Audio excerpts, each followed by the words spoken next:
Está a gravar? Bem pessoal, isto foi a minha pegada digital. Flamingo. Queres levar? Levar quero, mas não é assim.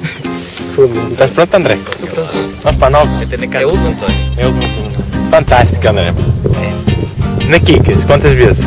É para me calar fogo. Pá, o Izega à quarta-feira estava sempre lá batido. Não, não devia ser eu. Eu sou daquelas pessoas que têm uma cara muito parecida com as outras, tipo Brad Pitt, estás a ver? Não é? Há 50%, desculpa. Eu achei que é bom. E o Quinzena? Estás lá batido? Temos um casal de namorados. Olha, para finalizar, André, Ainda. o que dizem os teus olhos? Diz os meus olhos. Os meus olhos. Está uma puta de sol. Fazes caras de merda.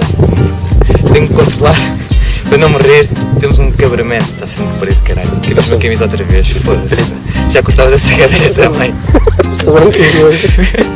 Mas quero meter palavrões aqui. Tens uma frase bonita. Gostas do que Aí diz a minha partes, t-shirt? partes não vai entrar. Gostas do que diz a minha t-shirt?